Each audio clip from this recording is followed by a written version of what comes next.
గ్రంథము 15వ అధ్యాయము మొదటి వచనమును చదువుకుందాం. యెహోవా నీ గుడారములో అతిథిగా ఉండదగిన వాడెవడు? నీ పరిశుద్ధ పర్వతము మీద నివసింపదగిన వాడెవడు? చాలు, చిన్ని ప్రార్థన చేసుకున్నాం. మమ్మలను నిపుణులుగా ప్రేమించిన మా ప్రియ పరలోకపు తండ్రి, పరిశుద్ధుడా, నీ ఘనమైన శ్రేష్టమైన నామమునకు వందనములు, స్తుతులు, స్తోత్రములు చెల్లిస్తూ ఉన్నాము దేవా. నీ యొక్క మహాకృపను బట్టి, ప్రేమను బట్టి గడిచిన దినాలలో, కాలములలో మీరు మాకు తోడుగా ఉండి దేవా, మీరు ప్రేమించి గత 40 దినాలు మా తండ్రి గారి ద్వారా మీరు మాకు ఏర్పాటు చేసిన మోషే సుఖోపవాస కూడికలను అద్భుతకరముగా మేము జరిగించుకొని అనంతరము ప్రభు ఎలాగూ నీతో సహవాసము చేయుటకు దేవా, మరి 3 దినాలు మీరు ఏర్పాటు చేసిన ఈ ఏర్పాటులను బట్టి మీకు స్తోత్రములు. ఈ సమయమందు దినదాసులను, అల్పుడను, అయోగ్యుడను, ఎందుకు పనికిరాని ఈ దేన మట్టి ఘటమునైన నేను నీ సన్నిధానమునందు నిలిచి ఉండగా మీరే ఉండండి, సహాయం చేయండి. మాట్లాడేవారు మీరు కాదు, నేనే అని మీరు సెలవిచ్చారు కనుక మీరే మందరితో సూటిగా మాట్లాడండి. వినగల చెవి, గ్రహింపగల మనసు మాకు ప్రసాదించండి. మా తండ్రి గారు ప్రార్థించినట్లుగా అయ్యా, నా పిల్లలు మాట్లాడుతూ ఉన్నప్పుడు వారు మాట్లాడాలనుకున్నట్లు కాదు, మీరేమి మాట్లాడాలనుకుంటున్నారు, ఏమి చెప్పాలనుకుంటున్నారు, మీరే మాట్లాడండి అని ప్రార్థించిన ప్రార్థన నెరవేర్పులోనికి తెచ్చి మీ ప్రత్యేకమైన సహాయం అందరికీ దయచేయమని దయగల యేసు నామమున మిక్కిలి వినయముతో బ్రతిమలాడి వేడుకొనుచున్నాము తండ్రి, ఆమేన్. మోషే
ప్రభునందు ప్రియమైన దేవుని పిల్లలారా, క్రీస్తునాథుని యొక్క కృపా సమాధానములు, ఆయన 2వ రాకడ దీవెనలు కూడి ఉన్న మనెల్లరకు ప్రభు దయచేసి ఆయనే మహిమ పొందనుగాక, ఆమేన్.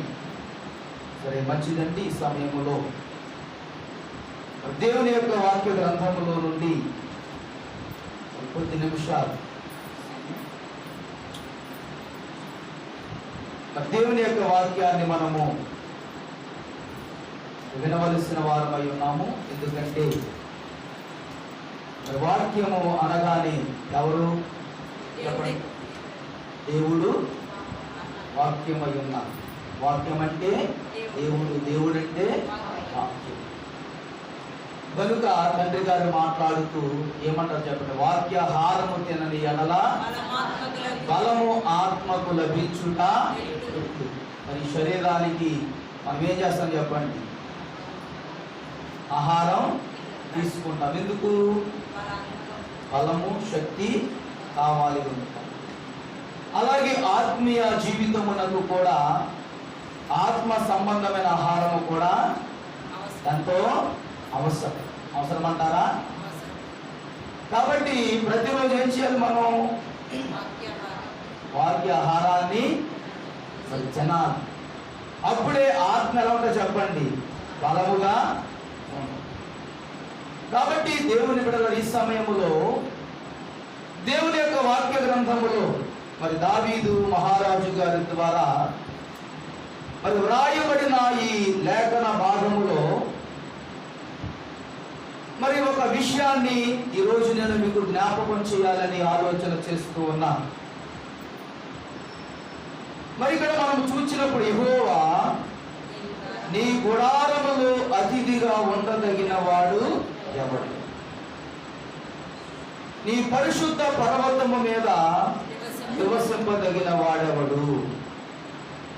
ఇక్కడ మనము ఆలోచన చేస్తూ ఉంటే మరి పూర్వకాలములో ఇశ్రాయేలీయులు 40 సంవత్సరాలు అరణ్యములో ఏం చేశారు చెప్పండి? ప్రయాణము చేశారు. అయితే అరణ్యములో మరి దేవుని చేత తెలియచేయబడిన మాట, మరి అరణ్యములో ఉన్నప్పుడు వారు ఏం చేశారు చెప్పండి? గొప్ప డేరాను అనగా గుడారాన్ని వేసుకున్నారు. మరి ఈ పని ఎవరు చేశారు చెప్పండి? దేవుని బిడ్డలారా, మరి దేవుడు మోషే గారికి తెలియచేసిన ఒక ప్రాముఖ్యమైన విషయం ఏంటంటే, నేనును వారును కలిసి మాట్లాడుకున్నటకు నాకు ఒక గుడారమును అనగా ప్రత్యక్షపు గుడారమును నిర్మించమనే సందర్భాన్ని మనము బాగా తెలుసుకున్న వారమే. అయితే అరణ్యములో ఏం చేయబడి చెప్పండి? ఒక గుడారము వేయబడి, ఆ గుడారములోనికి ఎవరు వస్తారట? ఎవరు వస్తారు చెప్పండి? ప్రభు వచ్చి మాట్లాడుట. తన ప్రజలైన ఇశ్రాయేలీయులతో దేవుడు మాట్లాడుటకు ఒక ప్రత్యక్షపు గుడారము మరి వేయించినట్లుగా మనము చూస్తూ ఉంటాం. అయితే ఆ గుడారములోనికి వెళ్ళుటకు ఎవరు యోగ్యులు? మరి ఆ గుడారములోనికి మరి దేవుడు వచ్చి మాట్లాడుతూ ఉన్నప్పుడు అక్కడ ఉన్న ప్రజలు ఎవరు మాట్లాడటానికి వీలు లేదు. ఎందుకంటే ప్రభు మాట్లాడుతూ ఉన్నప్పుడు ఎవరైనా మాట్లాడితే ఆయన ఏం చెప్తున్నారో తెలియదు, అవునంటారా కాదు? కనుక దేవుని ప్రియ విశ్వాసులారా, మరి ఆ గుడారములోనికి దేవుడు వచ్చి ఏవైతే మాట్లాడుతూ ఉన్నారో ఆ మాటలు ఏం మాట్లాడుకుంటారు అనుకుంటున్నాం మనం? నాకు తెలిసినంత వరకు దేవుడు ఆ గుడారములోనికి వచ్చి వారి యోగక్షేమములు తెలుసుకుంటారేమో, అవునంటారు కాదా? అయితే దేవుడు మాట్లాడినప్పుడు మనం ఏం చేయాలి చెప్పండి? మాట వినేవారముగా ఉండాలి. మరి మాట వినకపోతే, లేక మనము కూడా మాట్లాడుతూ ఉన్నాం అనుకోండి, దేవుని మాట మనకు వినపడదు.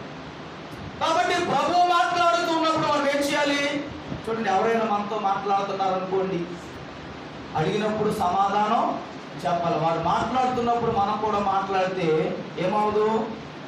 వారు ఏం చెప్తున్నారో మనకు అర్థం కాదు. కాబట్టి దేవుని పిల్లలారా, మనము జాగ్రత్తగా ఈ వాక్యాన్ని ఆలోచన చేస్తూ ఉంటే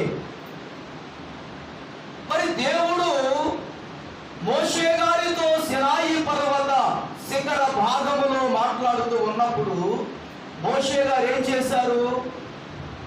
విన్నారు. ఏం చేశారు చెప్పండి? విని తరువాత ఏం చేశారు? చక్కగా వ్రాసుకున్నట్లు మనం చూస్తూ ఉన్నాం. మరి దేవుని గుడారములో నివసించుటకు మోషే గారు ఒక అర్హత కలిగిన వారిగా ఉన్నారు. అవునంటారా కాదు? ఎందుకంటే మోషే గారు ఏం చేశారట? గుడారమును వేసుకున్నారు. మనం పాడుకున్నట్లుగా మోషే గారు వేయించిన గుడారమును పోలినది నీవు వేసేదావా? ఒకవేళ వేస్తే మోషే గారితో మాట్లాడినట్లుగా నేను మీతో కూడా మాట్లాడతా. మరి 40 దినాలు, గత 40 దినాలు కూడా మనము మోషే సుఖోపవాస ధ్యాన కూడికలు జరిగించుకున్నాం. అనంటారు కాదా? మరి ఇవి ఎంతో ప్రాధాన్యత కలిగినవిగా మనము గుర్తించి, మరి మోషే గారు లేక ఇశ్రాయేలీయుల ప్రజల యొక్క చరిత్రను నిర్గమకాండము ఆరంభము నుండి చివరి అధ్యాయము వరకు ఎన్నో సంగతులు మనము నేర్చుకున్నాము. దేవుని బిడ్డలారా, మనము ఆలోచన చేస్తూ ఉన్నప్పుడు మరి దేవుని గుడారములో నివసించుటకు ఎవరు యోగ్యులు, ఎవరు అర్హత కలిగిన వారు అనేది మనం ఒక్కసారి ఆలోచన చేయాలి. మరి మనందరం కూడా దేవుని సన్నిధిలో లేక దేవుని గుడారములో నివసించుటకు అర్హత కలిగిన వారిగా ఉన్నామా, లేకపోతే అర్హత లేని వారిగా ఉన్నామా? చూడండి, ఎందరో ఉండగా దేవుడు మోషే గారిని ఎన్నిక చేసుకున్నాడు. మరి అందరినీ తీసుకొని వెళ్ళలేదు ఆ కొండ శిఖర భాగములోనికి. ఎవరు తీసుకువెళ్ళారు? మోషే గారిని దేవుడు తీసుకువెళ్ళాడు. అంటే మోషే గారు ఆ గుడారములో ప్రవేశించడానికి అర్హత కలిగిన వారన్నమాట. దేవుని బిడ్డలారా, ఈరోజు మరి ఈ గుడారములో లేక మోషే గారు వేయించినటువంటి గుడారము, మనం ఏమనుకుంటాం? గుడారం అంటే మరి అరణ్యములో వేయబడిన ప్రత్యక్షపు గుడారం. కానీ మోషే గారు ఎక్కడున్నా చెప్పండి, అసలైన గుడారం ఎక్కడుంది? దేవుని దగ్గర ఉంది.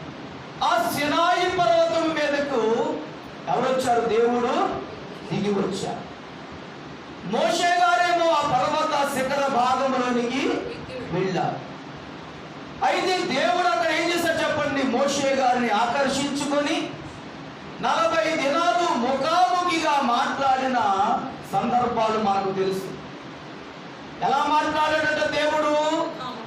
ఒక స్నేహితులతో మాట్లాడినట్లు మనం చూస్తూ ఉన్నాం. స్నేహితులు ఎలా మాట్లాడుకుంటారు? వాళ్ళ దగ్గర ఏమన్నా చెప్పండి, దాపరికాలేమి ఉండవు. కాబట్టి ఇక్కడ మోషే గారు దేవుడు ఇరువురు కూడా ఎంతో చక్కగా మాట్లాడుకున్నారు. దీనిని దైవజనులు మన తండ్రి గారు ఏమన్నారంటే ముఖాముఖి సన్నిధి అన్నారు. ఏంటి చెప్పండి? ముఖాముఖి సన్నిధి. దేవుని బిడ్డలారా, ఎందుకు ఈ విషయాలు నేను మీకు జ్ఞాపకం చేస్తూ ఉన్నానంటే, మరి గుడారములోనికి వెళ్ళిన మోషే గారు దేవుడు చెప్పిన ప్రతి మాటను కూడా ఆయన ఏం చేస్తారు చెప్పండి? చక్కగా వింటూ ఉన్నారు. అంటే దేవుని యొక్క స్వరాన్ని వినగలిగిన స్థితి సంపాదించుకున్నారు. మరి స్వరమును విన్న మోషే గారు ఏం చేశారు చెప్పండి? చక్కగా వ్రాసుకున్నారు. మరి వ్రాసుకున్న మోషే గారు ఏం చేశారు చెప్పండి? ఇశ్రాయేలీయులకు బోధించారు. ఏం చేశారు చెప్పండి? చక్కగా బోధించారు. మరి బోధించిన ఆయన ఇశ్రాయేలీయులు ఏం చేశారు చెప్పండి? నడిపించారు. ఎక్కడికి? ఐగుప్తు దేశము నుండి విడిపించి ఇంకా అరణ్య మార్గములో వారిని నడిపించినట్లుగా మనం చూస్తూ ఉన్నాం. అందుకే దైవజనులు మోషే గారిని గురించి మాట్లాడుతూ ఏమంటారంటే శుద్ధి గల విద్యార్థి అన్నారు. మీరు చెప్పండి, శుద్ధి గల విద్యార్థి. ఏం చేశారట ఆయన? శ్రద్ధగా కూర్చుని ప్రభువు చెప్పే విషయాలన్నీ విని రాసుకొని ఏం చేశారు చెప్పండి? 40 సంవత్సరాలు ఇశ్రాయేలీయులకు బోధించారు. 40 సంవత్సరాలు బోధించినా కానీ ఏమవలేదట, అది తరగలేదు అన్న. అంటే ఏమి నేర్చుకున్నారు? ఆయన ధర్మశాస్త్రాన్ని నేర్చుకొని చక్కగా ఇశ్రాయేలీయులకు మాటి మాటికి బోధించుచూనే వచ్చారు. కానీ ఇశ్రాయేలీయులు ఏం చేశారు చెప్పండి? వినని వారిగా ఉన్నారు. సరే, ఏదేమైనప్పటికీ కూడా మరి ఈ మోషే గారు ఈ దేవుని గుడారములో నివసించుటకు చక్కని అర్హత కలిగిన వారిగా మనం గమనిస్తూ ఉన్నాం. దేవుని బిడ్డలారా, దేవుని యొక్క వాక్య గ్రంథములో మనము గమనిస్తూ ఉన్నప్పుడు మరి 15వ అధ్యాయములో యెహోవా నీ గుడారములో అతిథిగా ఉండదగిన వాడు ఎవడు? నీ పరిశుద్ధ పర్వతము మీద నివసింపదగిన వాడు ఎవడు అని మాట్లాడుతూ యథార్థమైన ప్రవర్తన కలిగి నీతిని అనుసరించుచు హృదయపూర్వకముగా నిజము పలుకువాడే. అట్టివాడు నాలుకతో కొండెములాడడు, తన చెలికానికి కీడు చేయడు, తన పొరుగు వారి మీద నింద మోపడు. దేవుని బిడ్డలారా, ఎవరు ఈ గుడారములోనికి అర్హులు అంటే ఎవరు చెప్పండి? యథార్థత కలిగిన వారు. మరి దేవుని బిడ్డలారా, అబద్ధము ఆడని వారు. ఇంకా చెప్పండి, పొరుగు వారి మీద కీడు, పొరుగు వారికి కీడు చేయని వారు. ఈ రోజులు ఎలా ఉన్నాయి చెప్పండి? ప్రస్తుత కాలం ఎలాగుంది? అబద్ధాలు, అన్ని అబద్ధాలే అదంటారా? లోకమును మనము చూస్తూ ఉంటే అన్ని అబద్ధాలే. అంటే నోటితో ఏం చేస్తున్నా చెప్పండి? అబద్ధాలు మాట్లాడుతూ ఉన్నా. ఇంకా ఏం చేస్తారు? తోటి వారికి కీడు చేసే వారిగా ఉన్నా. అందుకని మనం ఎలా బ్రతకాలంట? దేవుని సన్నిధిలో దాగి ఉండాలన్నమాట. దేవుని బిడ్డలారా, మరి దేవుని మాటలు వినాలంటే మనము ఎలాంటి వారమై ఉండాలి? మరి మంచి మాటలు పలుకు వారిగా ఉండాలి. అంటే మంచి మాటలు అంటే దేవునికి ఇష్టం లేని మాట. మనము ఎలా మాట్లాడాలంటే దేవునికి ఇష్టమైన మాటలే మాట్లాడాలి. ఇష్టం లేని మాటలు ఉంటాయా చెప్పండి? ఉంటాయంటారా? చాలా మంది ఎవరైనా మాట్లాడుతున్నారు అనుకోండి, అవి మనకి ఇష్టం లేనివిగా ఉంటాయి కొన్ని సందర్భాలు. దేవుని బిడ్డలు మన మాటలు ఎలాగో ఉండాలంటే ఎలా ఉండాలి చెప్పండి? ప్రత్యేకముగా ఉండాలి. మరి 40 దినాలు దేవునితో సహవాసము చేసిన మనము ఎలా ఉండాలి అంటే మోషే గారు ఎలాగూ ఒక ప్రత్యేకత కలిగిన వారిగా ఉన్నారు. అంటే దేవునితో ముఖాముఖిగా మాట్లాడిన వారు. అంతేకాదు కానీ మోషే గారు కొండ దిగి వస్తూ ఉంటే ఇశ్రాయేలీయులు ఏమంటున్నారు? మోషే మోషే, నీ ముఖాన్ని మేము చూడలేకపోతున్నాం, ఏం చేయాలి? నువ్వు నీ ముఖానికి ముసుగు వేసుకో. ఎందుకని అంటే మోషే గారు దేవుని గుడారములో నివసించుటకు మరి అర్హత కలిగిన వాడు లేక యోగ్యుడు అనే సంగతిని మనము గమనిస్తే మరి మనము కూడా అనుభవంలోనికి రావాలి అని అంటే మనం కూడా ఏం చేయాలి? దేవునితో ముఖాముఖిగా మాట్లాడే అంత వస్తుంది. దేవునితో ముఖాముఖిగా మాట్లాడాలంటే ఎలా బ్రతకాలట? యథార్థత. ప్రస్తుత కాలము యథార్థత లోపించినట్లుగా మనం చూస్తూ ఉన్నాం. ప్రతి చోట కూడా ఏమి లేదు? యథార్థత లేదు, మంచితనం లేదు, మంచి ఆలోచనలు లేవు, మంచి విషయాలు లేవు. ఏమున్నాయి చూడండి. ఒక పావురం ఉంది, ఆ పావురం ఎక్కడ నివసిస్తుంది? అది మంచి స్థలంలోనే ఉంటుంది, కానీ గత్తర స్థలాల్లో ఉంటుంది అంటారా? అది కాకైతే ఎక్కడ పడితే అక్కడ. దేవుని మీద ఇప్పుడు మనం కాకులుగా ఉన్నామా, పావురల్లా ఉన్నామా? ఒకసారి ఆలోచన చేసుకో. ఎందుకంటే మరి గత్తర స్థలాల్లో ఉన్నామనుకోండి, మనం కూడా ఎలా ఉంటాం? అదే స్వభావము కలిగి. లేక పావురము వలె మరి మంచి స్థలంలో ఉంటే, అనగా పరిశుద్ధులుగా మనం ఉంటే ఎలా ఉంటుంది చెప్పండి? పరిశుద్ధముగానే మంచి స్థలంలో ఉండాలి. అంటే యథార్థత లేకపోవుట, ఇవన్నీ కూడా మనము జీవించే విధానములో మనము పరిశీలన చేసుకుంటూ ఏది న్యాయమైందో, ఏది అన్యాయమైందో, ఏది మంచిదో, ఏది మంచిది కాదో అనే సంగతి చెప్పండి మనము గమనించే వారముగా ఉండాలి. దేవుని బిడ్డలారా, వాక్యము చెబుతూ ఉంది ఏమనంటే, దేవుని మీద తన పొరుగు వాని మీద ఏం చేయకూడదట? ఎందరూ మోపకూడదు. మరి మనము నిందలు మోపే వారిగా ఉంటే ఏ అంతస్తులోనికి వెళ్ళమంటే, నేను ఏ అంతస్తులోకి వెళ్ళని చెప్పండి? దేవునితో సహవాసము చేసే అంతస్తులోనికి మనము వెళ్ళాం. అందుకే మన తండ్రి దైవజనులు సన్నిధి అనే క్రమాన్ని మనకు నేర్పించారు. మరి సన్నిధి అనగానే ఏం చేస్తాం చెప్పండి? సన్నిధి అంటే ఏంటి అసలు? సన్నిధి అంటే ఏంటి? సన్నిధి అంటే దేవుడే. దేవుడంటే సన్నిధి. అంటే మనము సన్నిధిలో ఉన్నప్పుడు దేవుడు మనకి ఏం చేస్తాడు చెప్పండి? అనేకమైన విషయాలు తెలియచేస్తాడు.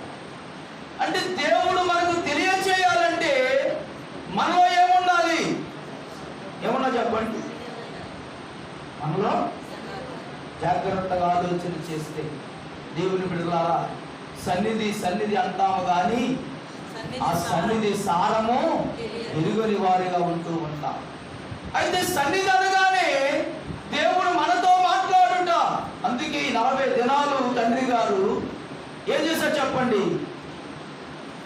మరి సన్నిధి కార్యక్రమాలు మనకు ఏర్పాటు చేసి, అనగా దేవుడు మనతో మాట్లాడతాడు. దేవుడు అందరికీ కనబడును, అందరితో మాట్లాడు.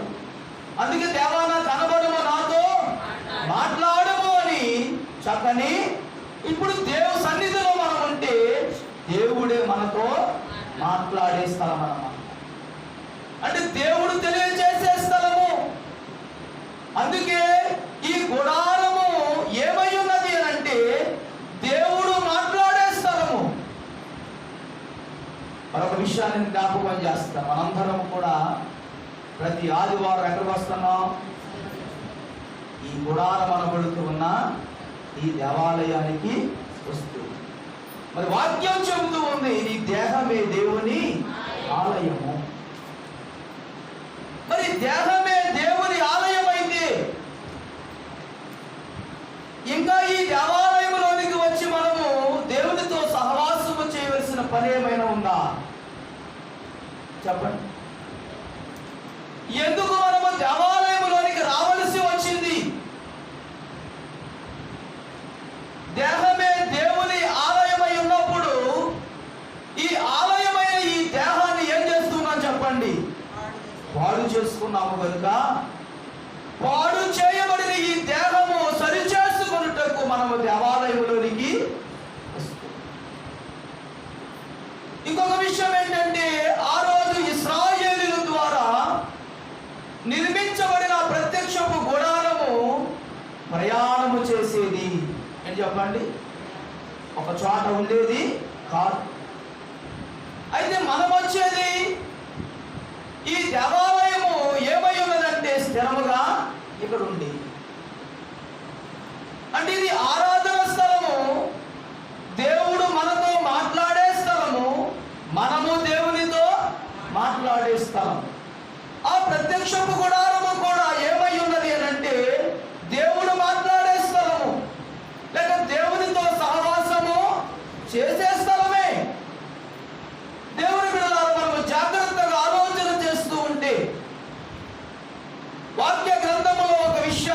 మీకు జ్ఞాపకం చేస్తాను. చూడండి దేవుని బిడ్డలారా, మనము దేవుని యొక్క వాక్యాన్ని గమనిస్తూ ఉన్నప్పుడు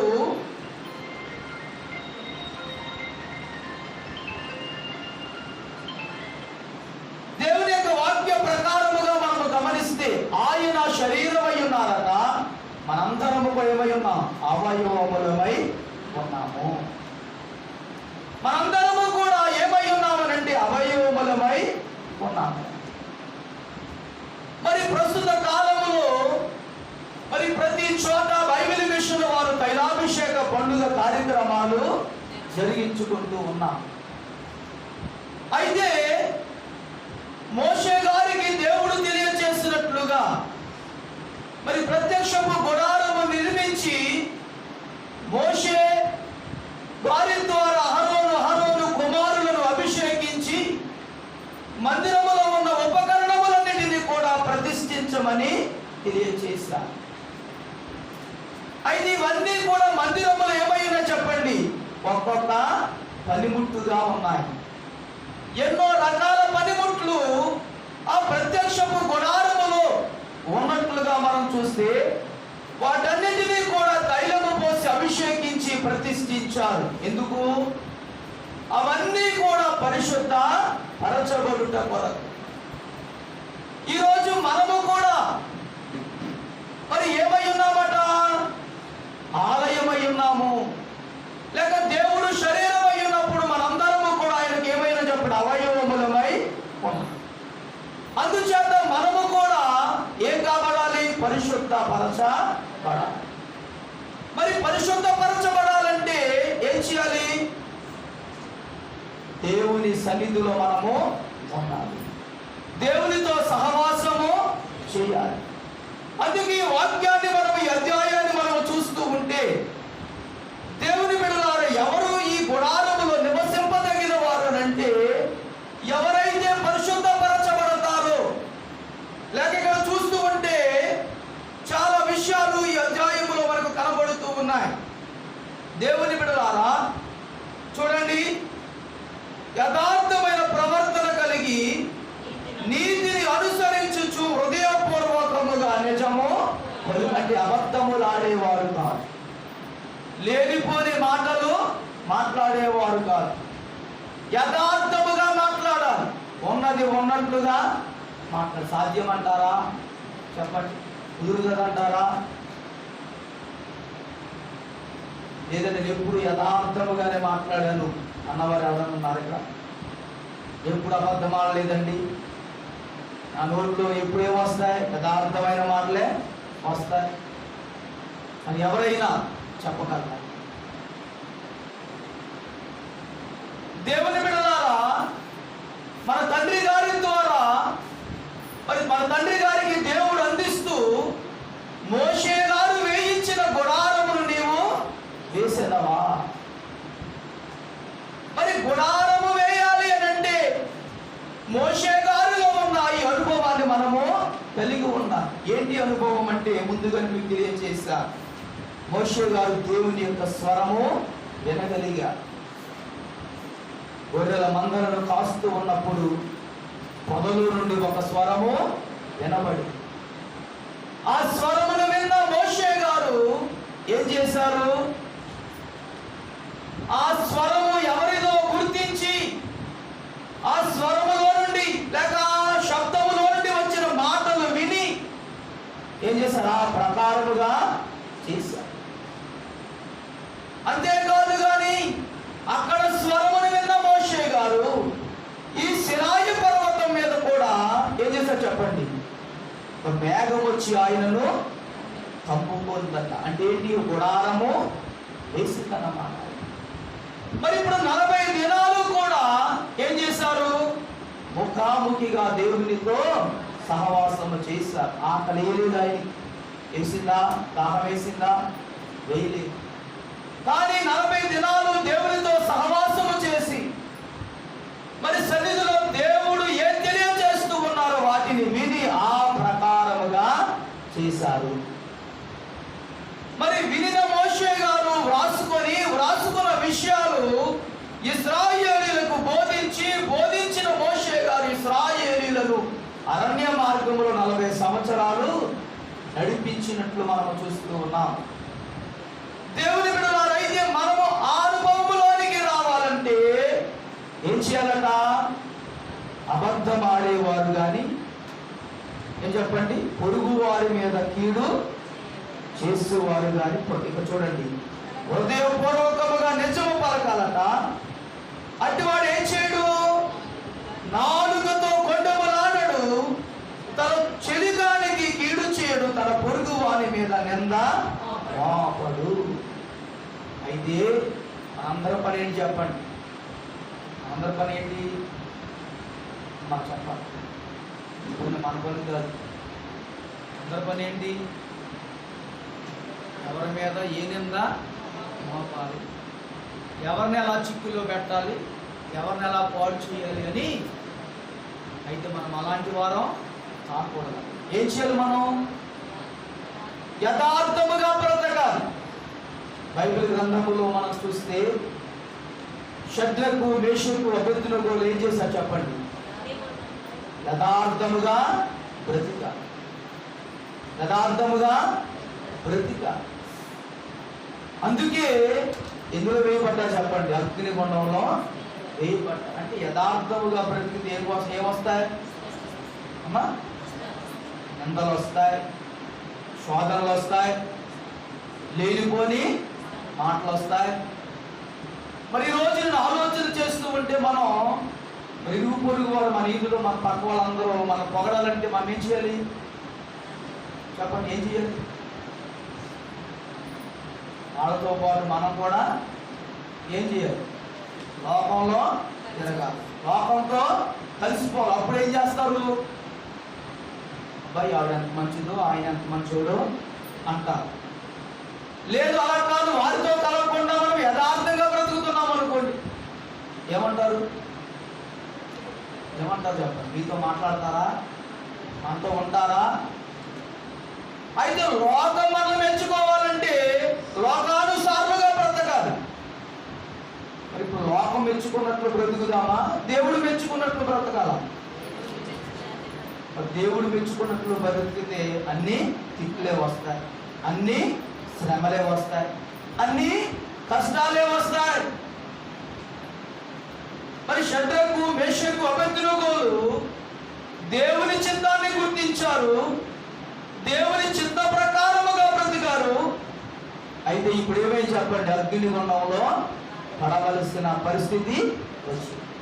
అయినా కానీ వాళ్ళు ఏం చేశారు చెప్పండి? వెనుతిరిగి చూడండి. ఇప్పుడు అగ్నిగుండంలో పడవేయబడ్డారు. ఏం చేస్తుంది అక్కడ అగ్ని? ఏం చేస్తారు చెప్పండి? అయ్యగారు రాస్తూ ఏమంటారు? ముగ్గురు బాలురా వలెనే వారు అగ్గికి జడియారు. ముగ్గురు బాలురా వలెనే వారు అగ్గికి జడియారు. వారు అగ్నిని కాల్చి అగ్గి నుండి దిగునలేదురు. వారు అగ్నిని కాల్చి అగ్ని నుండి దిగునలేదురు. దేవుని బిడ్డలారా, వాళ్ళు ఏం చేశారట? అగ్నినే కాల్చివేశారు. అగ్ని అంటే భయమా కాదా? మనకు చెప్పండి. చిన్న నుప్పును పట్టుకుంటామా? చిన్న నుప్పునే పట్టుకో. అలాంటిది మరి ఎన్నో రెట్లు పెంచి మరి భయంకరమైన అగ్ని గుండములో పడవేసినప్పటికీ కూడా మరే చేయాలి చెప్పండి? భయపడలేదు. భయపడకుండా ఉన్నారు కనుక ఇప్పుడు ఏం చేస్తారు చెప్పండి? ముగ్గురు కాస్త నలుగురుగా కనపడుతున్నారు. నేను అనుకుంటున్నాను ఈ ముగ్గురు బాలురు కూడా ఈ అగ్ని అనే గుడారమును వేసుకున్నారు. అక్కడికి ఎవరు వచ్చారు? యేసు ప్రభు లేక దేవుడు వచ్చారు. ఇప్పుడు వారితో కూడా ఎవరు తిరుగుతారు చెప్పండి? దేవుడు తిరుగుతూ ఉన్నారు. అయితే ఇప్పుడు వారు వేసిన గుడారం ఎలాంటిది చెప్పండి?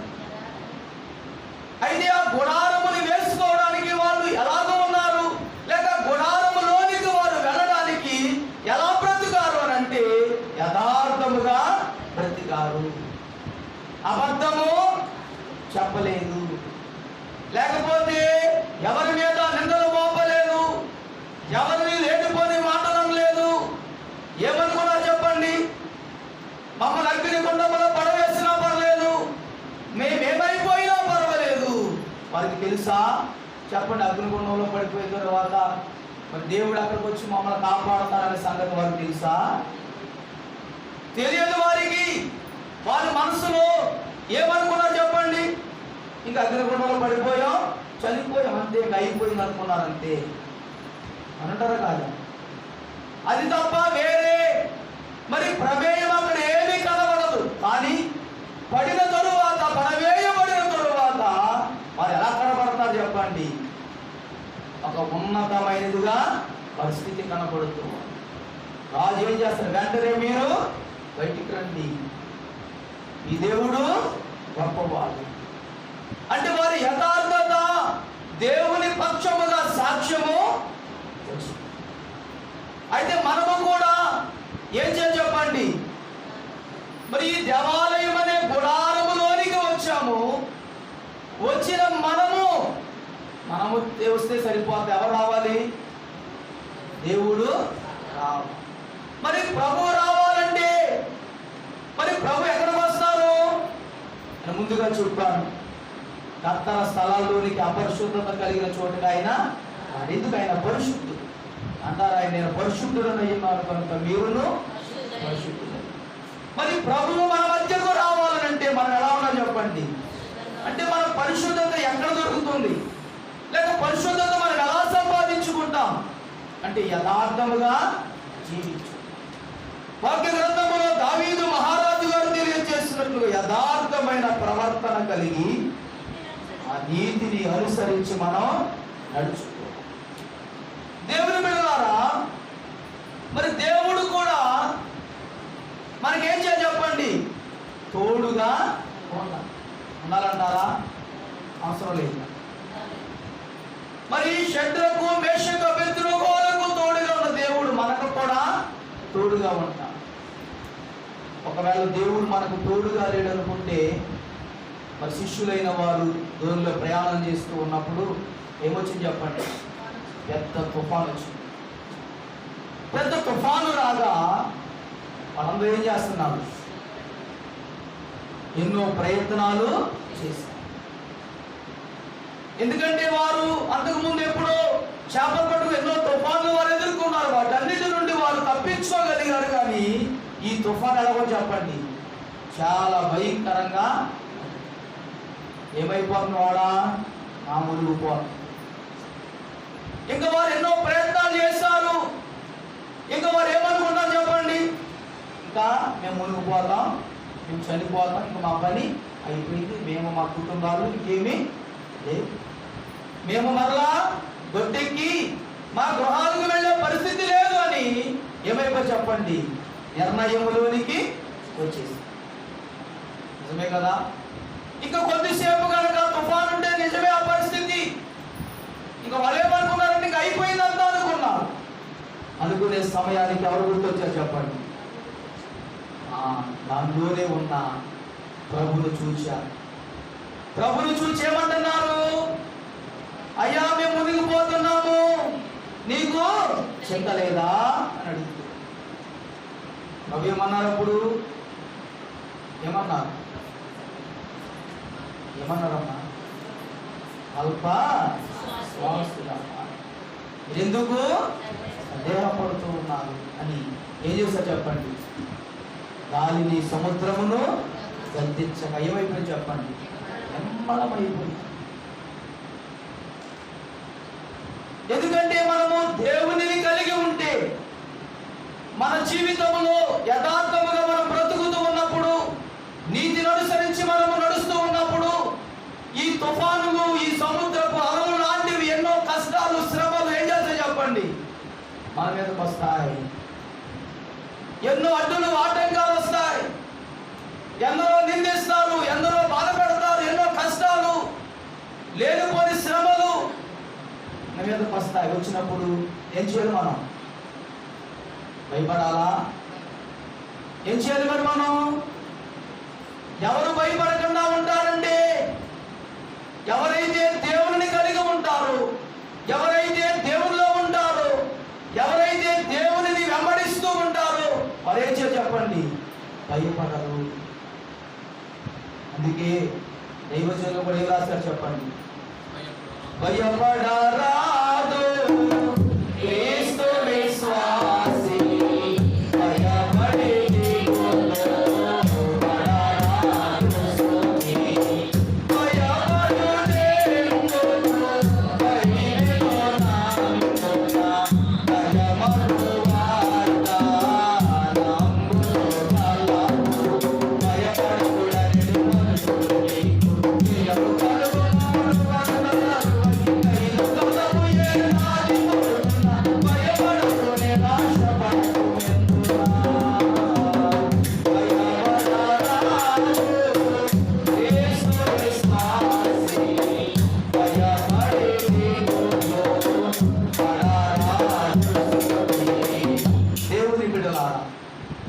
మనము ఏం చేయాలట? భయపడరాదు. భయపడి ఏం చేయకూడదు? దిగులు చెందవలసిన పని. ఎందుకని? దేవుడు మనకు తోడుగా ఉంటాడు, దేవుడు మనకు నీడగా ఉంటాడు. ఎవరు ఈ గుడారములో నివసించగలరంటే వాక్య గ్రంథము చెబుతూ ఉన్నట్టుగా దేవుని బిడ్డలారా చాలా విషయాలు ఈ అధ్యాయములో మనము చూడగలిగిన వారుగా ఉన్నాము. యథార్థ ప్రవర్తన, నీతిని అనుసరించుట, హృదయపూర్వక ఏం చేయాలి చెప్పండి? నిజమే పలకాలి, నిజమే పలకాలి. ఎందుకంటే నేను చూస్తూ ఉంటాం, ఎక్కడికైనా ప్రార్థనకు వెళ్ళినప్పుడు కొంచెం ఆలస్యమైంది అనుకోండి, ఫోన్ చేస్తే ఎక్కడ ఉన్నామంటే ఏమంటాం? ఒక చోట ఉండి ఎక్కడో ఉన్నామంటాం. నిజమా కాదు? చాలామంది దేవుని బిడ్డలారా అది ఏంటి? నిజమంటారా అబద్ధమంటారా? ఎందుకని అలా చెప్తాం? ఆ పాస్టర్ గారు ఆ దగ్గరలోనే ఉన్నారులే అని ఆలోచిస్తారు అనుకుంటాం. కానీ ఏమైంది చెప్పండి? అది అబద్ధం. ఆ మాట ఏం చెప్తారు అయ్యగారు మీకు? అమ్మ పలానా దగ్గరికి వచ్చేసారు అయ్యగారు అన్న. కానీ మేము ఎక్కడ ఉంటాం? ఎక్కడో ఉంటాం. కాదు. ఇందాక ప్రభుదేవి గారు ఫోన్ చేశారు. ఎక్కడి వరకు వచ్చారంటే ఎక్కడి వరకు వచ్చాం? గేట్లో. మరి ట్రైన్లు, 2 ట్రైన్లు అప్పటికే చాలాసేపు అయినా గేట్ వేసి అంటే ఏం చెప్పని చెప్పండి? గేట్లో ఉన్నామని చెప్పి నేను ఎప్పుడు కూడా మరి ఇవన్నీ ఆలోచన చేసుకుని ఎక్కడ ఉంటే అక్కడ ఉన్నానని చెప్తాను. ఆలస్యమైనా అది ముందున్నా ఏం చేస్తాను చెప్పండి? ఎక్కడ ఉన్నామంటే అక్కడే ఉన్నాం. అలాగే చెప్పిన ప్రతి విషయంలో కూడా మనము జాగ్రత్తగా సాతానుకు చోటు ఇవ్వకుండా ఏం చేయాలి చెప్పండి? మనము చిన్న సంధించామంటే ఏం చేస్తే చెప్పండి? సాతాను ప్రవేశించేస్తాం. మాట చెప్తాను చివరికి ఏంటంటే, చిక్కాల్లో నాకు మందిరం ఉంది. మేము మందిరం కట్టేసిన తర్వాత పక్కన ఇల్లు కట్టుకున్నాం. చాలామంది ఏమంటారు? మందిరం నీడ పడకూడదు, అలా పడకూడదు, ఎలా పడకూడదు అని చెప్తే గుళ్ళోకి రారనుకోండి. మందిరం నీడ మా మీద పడకూడదు అని అంటున్నారని అందరూ అని చెప్పేసి మా దగ్గర అనేది కాదు, ఎవరొకరి దగ్గర అని లేదా వాళ్ళు ఇల్లు కట్టుకున్నప్పుడు కొంచెం దూరంగా, అంటే వాళ్ళ స్థలంలోనే కట్టుకున్నారు కానీ అందరూ ఏం చెప్పేవారు చెప్పండి? నీడది పోత కాబట్టి కొంచెం దూరంగా కట్టుకుంటున్నాం అని చెప్పి, అంటే ఎక్కువ ప్లేసు ఉండిపోయింది అనమాట. అంటే వాళ్ళు గడి కట్టేసారు అప్పుడు. ఇప్పుడు మనము గడి లేదా ఇక్కడ దాకా స్థలం ఉందంటే ఏం చేస్తారు? గొడవలో గుడేమో ఆగిపోతాం. కాబట్టి ఏం చేస్తాం? ముందు మందిరం కట్టుకుంటాం. సరే తీరా అయిపోయిన తర్వాత ఆవిడ ఏం చేసింది చెప్పండి? కొలతలు వేయించుకుంటే వాళ్ళ గోడలోకి వచ్చేసిన స్థలం, ఎక్కడికి మందిరం స్థలం గోడకి ఏమో చెప్పండి పక్కకు వచ్చేసింది అన్నమాట. అంటే కనీసం వచ్చి చిన్న పని కూడా చేసుకోవడానికి అవకాశం ఉంది. వెంటనే ఆలోచించుకొని అయ్యగారు ఒక అడుగు స్థలం ఇవ్వండి, కొంచెం మాకు నిశ్చితానికి ఏం లేదు, స్థలం లేదా. నేనేమన్నాను? మీరు అడిగిచ్చారంటే రేపు పొద్దున్న ఇంకో అడుగు కావాలన్నదాన్ని అని చెప్పాను నాన్నగారు. అయితే అయ్యగారు ఏం చేశారంటే నేను వెళ్ళిపోయి అనేసి అడుగు తీసుకోండి సంతోషం. మళ్ళీ వారం వచ్చేసరికి ప్రార్థన అయిపోయి బయటకు వస్తున్నాం. వచ్చేసరికి మళ్ళీ భార్య భర్తల దగ్గర వచ్చి ఏమన్నారు, అయ్యా అడుగు సరిపోదు, ఇంకో అడిగే వండే అంటే పైనుంచి షాప్ ఏమో పెంచేసుకున్నారన్నమాట పాపం. ఇప్పుడు ఏమైంది, ఇబ్బంది వచ్చింది, ఏం చేయాలి, షాపు తీసేయాలి. ఇప్పుడు ఏం చేస్తుంది, ఒక అడుగు కాస్త ఇంకొక అడుగు అడిగితే అమ్మ సంఘస్థులందరిని అడిగి నువ్వు చెప్తాంలే అనేసరికి మళ్ళీ వారం వచ్చేసరికి ఏం చేసి చెప్పండి, బోధు తీసి పిల్లలు వేసేసి అంతవరకు 2 అడుగులు కాదు 2.5 అడుగులు వేసుకున్నాం. మళ్ళీ ఇంకో 6 అడుగులు పెంచుకున్నాం. ఎన్ని అడుగులు అయిపోయింది ఇప్పుడు, 2.5 అడుగులు. మరి ఇప్పుడు ఏం చేసింది, పిల్లలు వేసేసుకుంది, భీములు వేసేసింది. ఏంటమ్మా ఎలా చేసామంటే, మేము లేవండి మేస్తులు అలాగే వేసేసారన్నమాట. ఏం చేయాలి ఇప్పుడు, సంఘస్థులు ఏమోనన్నా మాకు తెలదు, మీరు ఆ రోజు అడిగిచ్చారు కాబట్టి మీరే చూసుకోండి అంటారు ఆడవాళ్ళు.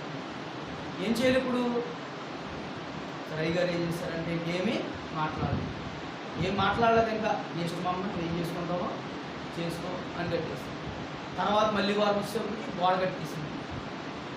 ఇప్పుడు ఏం చేస్తుంది, రేపు పొద్దున్న గోడ ఎక్కడ కట్టుకుని ఇక్కడ కట్టుకున్నా మేము ఏదైనా చేసామనుకోండి, ఏదైనా అయ్యిందనుకోండి, ఏం చేస్తుంది, ఊరుకుంటుందా అంటే చిన్న సొందిస్తే ఏం చేస్తే చెప్పండి అంతా. అలాగే సాతానుకు కూడా మనం చిన్న సొంది ఇచ్చామంటే ఏమైపో చెప్పండి. సరే ఆ గోడ కట్టుకుని అందులో కొట్టేయడానికి మరి గుడి గోడని మిషన్తో కొట్టేశారు. గోడ ఏమైంది, ఇరిగిపోయింది. మళ్ళీ వారు వెళ్ళేసరికి మా సంక్రాంతి గారు అయ్యగారు గోడ కొట్టేశారు. త్వరగా వచ్చి అయ్యగారు తాకి వేసినట్టు చేయించేసి బాగు చేయించేస్తామన్నా.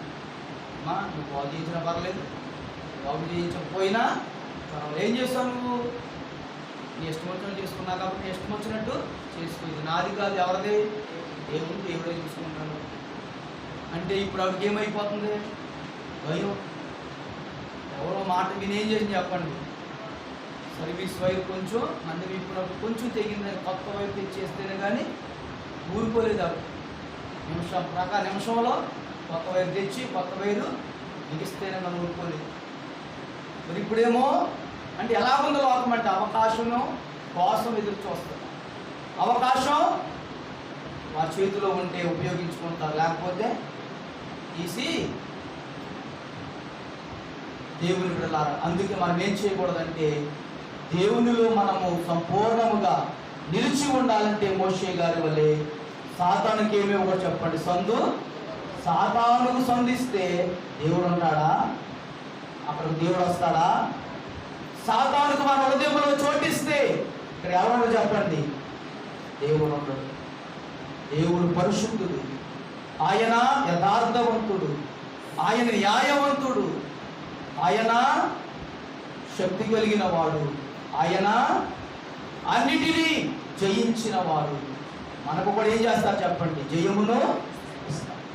కష్టాల్లో శ్రమలు ఇరుకులు ఇబ్బంది ఏళ్ళు వచ్చినా మనం ఏం చెప్పండి, యథార్థతను విడువక అలా అప్పుడు మనము అలాగూ జీవిస్తే యేసుక్రీస్తు ప్రభు లోకంలోనికి వచ్చిన తరువాత ఏం చేశారు చెప్పండి, సంఘము అనే ఒక గుడారాన్ని వేశారు. ఏం చెప్పండి, కొన్ని వందల సంవత్సరముల క్రితము దేవుడు ఏం చేశారు చెప్పండి, భూమి మీద మరి ఒక గుడారమును వేశారు. అది క్రైస్తవ సంఘం. ఆ సంఘము ఎలా ఉంటుంది చెప్పండి, క్రైస్తవులకు దేవాలయము వంటిది. ఆలయంలోనికి దేవుడు చేంజ్ చేస్తారు చెప్పండి, మాట్లాడతాం.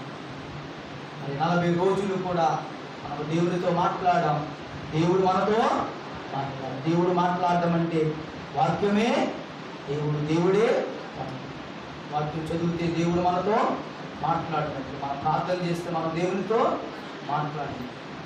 అయితే ఈ పరిస్థితిని మనం ఎలా చూసుకోవాలి, యథార్థముగా చూసుకుంటూ మనం ముందుకు సాగింది. గుడారం వేయడం అంటే మీరు కొంచెం బిడ్డలో లేకపోతే కూడా అవన్నీ చేయమని కాదు. ఏంటి ఏం చేయాలి చెప్పండి, ఏం చేయాలి? దైవజనులు చక్కగా రాశారు, పాటలు ప్రార్థన వాక్య పఠనము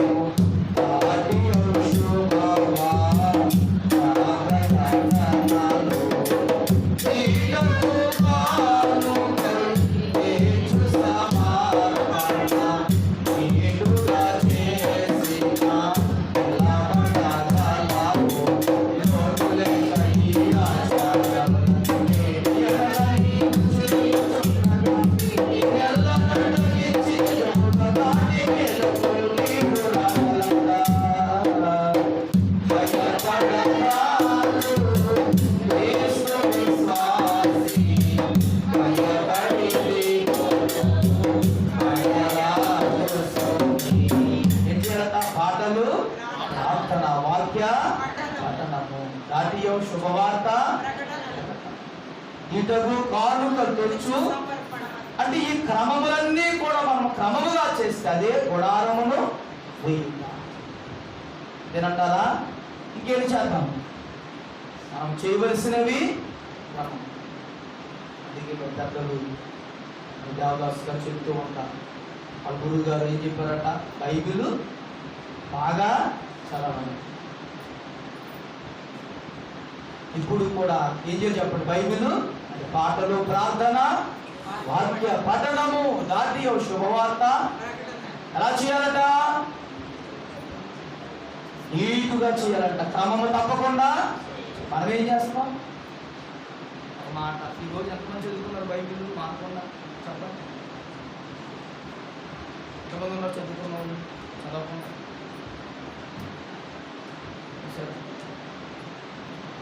ఏం చేయలేదు మీరు? చాలామంది చదువుకోలేదు. క్రమం అంటారు అది. మరి గుడారం వేయగలమా? మోషే గారు వేసిన గుడారము పోలినది నీవు. సరే, అది పక్కన పెట్టండి. ఈరోజు తెల్లవారుజాములు లేచి ఎంతమంది ప్రార్థన చేసుకున్నారు? కొంతమంది సంతోషం. చాలామంది ఏం చేయలేదు, కొంతమంది ప్రార్థన చేసుకోలేదు. చేసుకున్నారా? అంటే ఏం చేయాలి? ఇవన్నీ క్రమముగా చేయాలి. ఇంకేం చేయాలి? పాటలు పాడుకోవాలట, శుభవార్త ప్రకటనలు వినాలట, ఇంకా ఈటకు కానుక తెచ్చిస్తాం. ఇవన్నీ కూడా ఏం చేయాలి చెప్పండి? నీటుగా చేయాలి.